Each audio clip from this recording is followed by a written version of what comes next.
Yo, what up, YouTube fam? I have a banger for you boys today. A high skin fade with a slight drop in the back. My client did request me to keep the blend nice and tight, so let's jump right into it.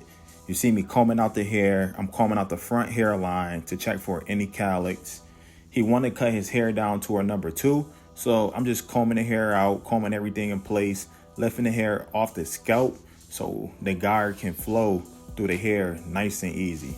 And since he have a decent amount of hair on his head and he only getting cut down to a number 2, I'm just really checking to see if he have any calyx. Then we throw on the number 2 guard, and I end up closing it because the 2 open wasn't taking enough off. So we wind up just closing the number 2, and you can see the hair is coming off nice for him. He liked to keep it really dark on top, and he want the fade to be nice and dark as well. That's why he want a nice tight blend. And y'all already know, man, I like my stretch blends, but I have fun doing this haircut, man, this nice tight blend. And I'm gonna walk you guys step by step exactly how I did this blend, so you guys will be able to do it comfortably as well. And we just gonna continue just knocking everything down with the 2. Once again, this should be your fastest part of the haircut, knocking down the hair.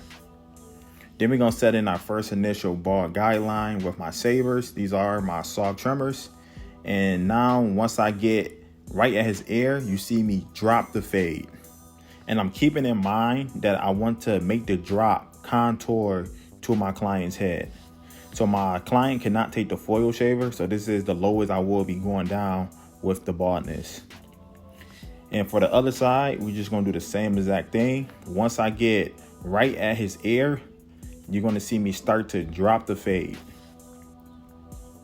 And all the darkness that he want all the darkness right at his parietal ridge area. So we have to keep all that dark.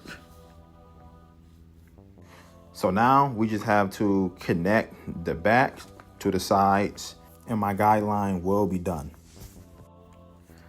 So I want you guys to really pay attention. You see that circle spot that I highlighted? That is bumps. So when I cut his hair last time, he said he can go all the way down to the skin, but he couldn't. And this is what the foil shaver left behind. So when I tell you guys, it's very, very important to be aware if your client can go down to the skin and if he can't.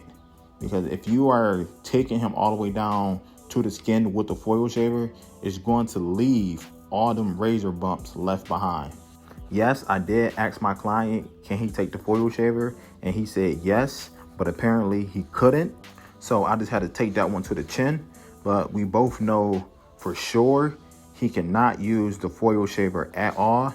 And the lowest I can go down with him is trimmer level. I cannot use the foil shaver on his skin. So I just wanted to share this with you guys. If you are using the shaver on people that have sensitive skin, it's going to look like this afterwards. All right, next we jumping into the fade. So we need to keep this blend nice and tight. So what I mean by a tight blend, I need to make my guidelines a lot smaller than I was making when I like to do my stretch fades. So with a tighter blend, you want to make skinnier guidelines. So your guidelines have to be like a ½ an inch, because the blend is going to be very tight and very compressed. Now to take this line out, we do the same system. I start close and I start to flick at that guideline. The minute I see the guideline start to shift up for me, I will open up my lever 1 notch and I will tap at that line now. And you see me using the corner of the blade as I'm tapping.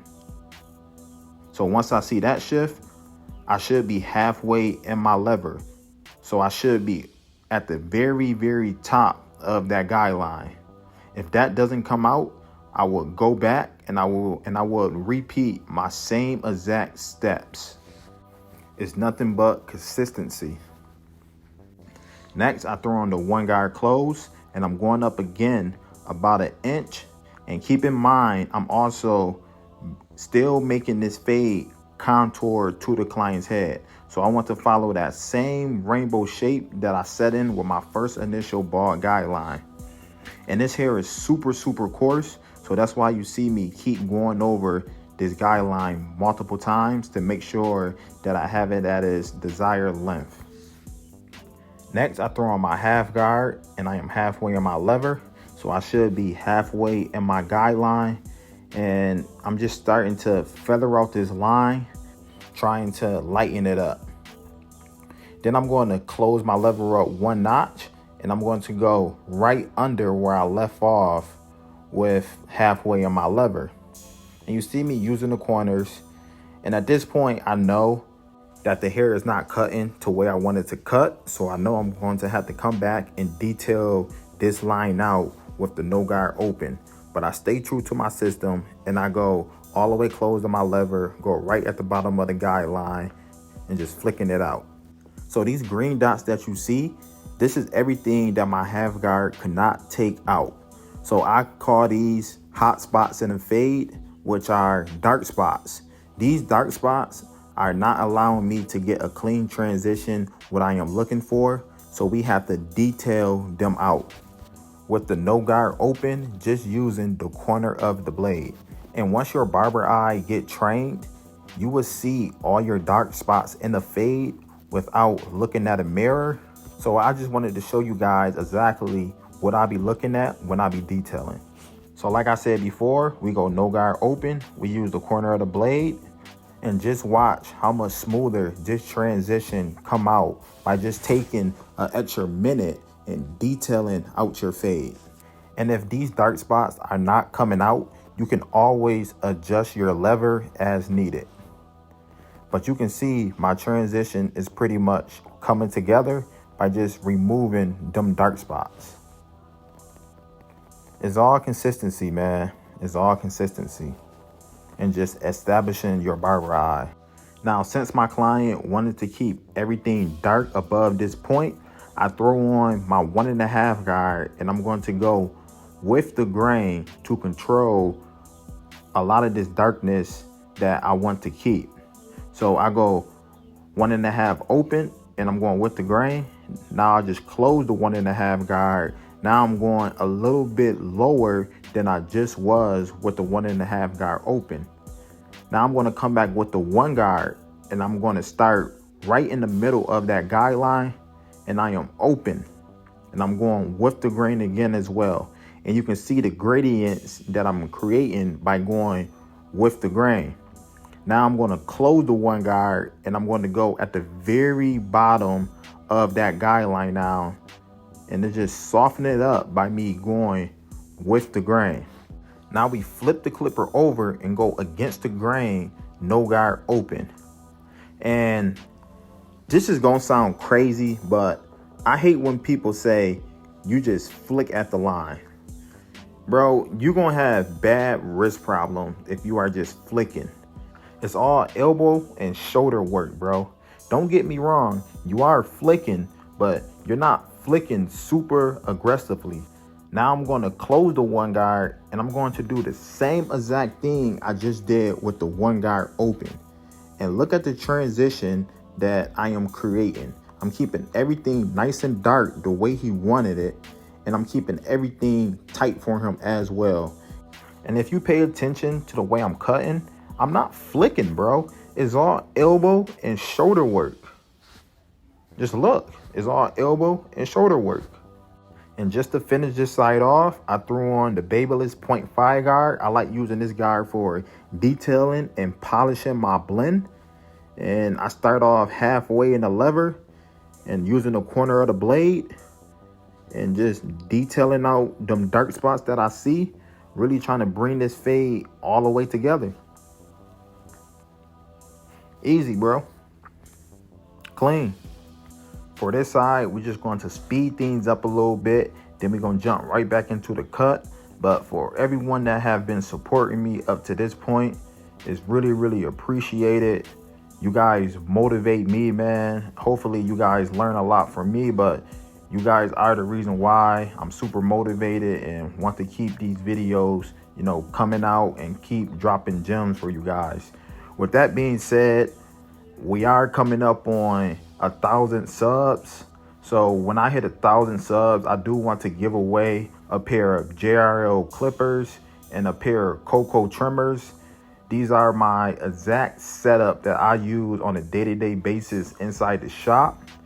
And to win a pair of JRLs or a pair of Cocos, all you have to do is subscribe to my channel. You have to follow me on Instagram, and you have to shoot me a DM on Instagram and just type done.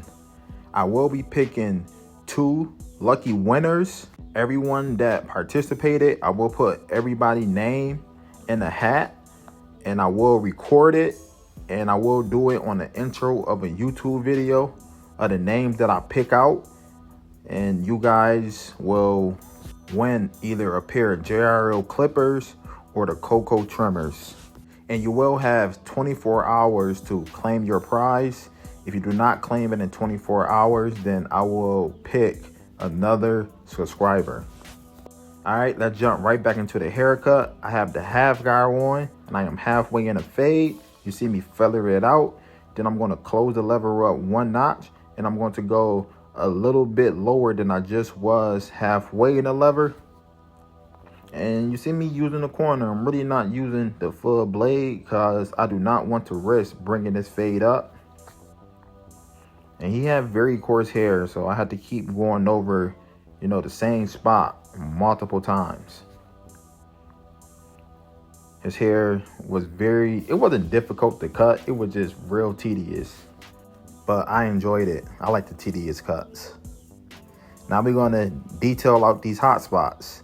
I go no guard open, use the corner of the blade, and start to detail out all them hot spots that I see to bring this transition all the way together.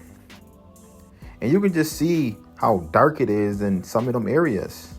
We do not want the fade to be that dark. It's going to look super, super choppy.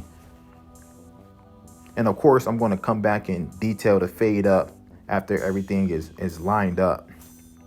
Then we throw on the 1.5 guard, and we going with the grain now, bringing it down, but we still trying to control a lot of that darkness. Now we're going to close the 1.5. Now we're going to go right at the bottom of the guideline, starting to lighten it up. And just look how much is lightening it up already. And this is just the 1.5 guard. Now we're going to throw on the 1 guard open, and we're going to go right where I just pointed, halfway into that guideline. And this 1 guard going with the grain is really going to lighten up the transition. Now we're going to go at the very bottom of the guideline with the 1 guard close. And now watch how much it lighten up. So after we do this step, we're going to flip the clipper around, and we're going to go 1 guard open, and we're going to go against the grain now. And now we're just going to come in and feather out this line using the hilt of the blade. We using shoulders, and we using elbow work, and we just feathering out the line.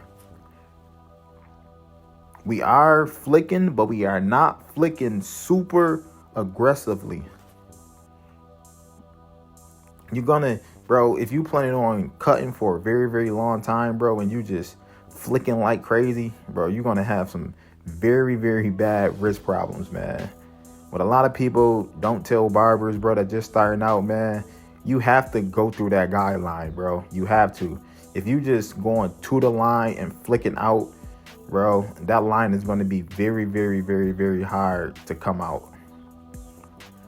And just pay attention to, how I'm taking out these lines, bro. Like, you don't really see me flicking super aggressively. It's all shoulder and elbow work and feathering. Now we're going to fade out the back. Usually in the back of clients' heads, it's usually a lot more dense, which means it's going to be a lot more thicker, and it requires a lot more detail work to really get that transition you are looking for. And I don't know what it is. It's just something about fading the left side and then fading the right side and then coming back and leaving the back to fade out last and just connecting the back to the sides and just bringing your fade all the way together. And it's so crazy. Like when I first started cutting hair, I used to fade like this. I used to fade the right side first, then I would fade the left side, and then I would come to the back and fade that out last. Then I moved to Florida and my clientele got bigger, and I started cutting, 12 to 17 people a day, 30-minute haircuts, 45 for a haircut and beard. And with me fading like this, it was slowing me down. So I had to switch back to actually fading the whole head instead of just fading in sections. Now we just finishing off this fade, trying to connect everything, bring everything together. Now we coming with the one guard open, going against the grain, feathering out that line, really trying to bring this transition all the way together. And I'm really not a fan of these dark transitions, man. I like a nice little stretch fade, but I didn't mind this haircut. I didn't mind this haircut at all, man. It came out really good on him, man. It looked super clean, and most importantly, my client was very, very happy. So let me know in the comment section, do you prefer a stretch blend or do you prefer a tight blend and keeping everything dark? If you guys want to see more videos like this, I'll be more than happy to do more tight blends. Now we're going to jump right to the edge up area. I combed everything out, and then I threw on my one guard, and I am open, and I am just hitting the tip of his line. I am not trying to dig into his edge area. I just want to hit the tips and bring down that area. I did not close my one. I just left it open. But the purpose of knocking down the edge, it just make your edge ups last longer. Then I put some alcohol on his forehead to wipe off all the dirt and oils. Then I come back with some holding spray, brush everything down to freeze it in place. Then we're gonna line him up. I have my cocos. I plant right in the middle, and I start off on his weakest side, just going straight across, trying to give him the straightest line possible. And when you prep the skin correctly, your trimmer should just cut like butter, bro. Then we're gonna come to the other side, make sure that his head is straight, and we're just gonna give him the straightest line that we possibly can. I'm still trying to find that angle for him, just to make sure that I'm lining him up nice and straight, and I'm taking my time when I'm lining him up. Now we just bringing everything together. He did want 2 parts right in the center of his edge, so we just proceeded to give him two little parts, man. Whatever the client want, man, that's what the client get. And these cocos, bro, they some hitters, bro. It's crazy. I didn't adjust these trimmers at all. Like, this is fresh out the box. It's crazy because when he showed me the picture, like what he wanted, and then I seen the 2 lines, I was like, bro, you want that? And he was like, yeah. I didn't know how it was gonna look, but it actually came out real clean on him. Now we just going back and just detailing out the fade, man, just bringing everything together at this point. And this is how my boy came in looking. It was time. He needed it. He needed me to do surgery. Then he left out with that McBlurry. And there you have it, a high, tight skin fade with a slight drop. Kept it nice and dark right around his parietal ridge area. Once again, man, thanks everybody for watching. Also, don't forget to go to 245.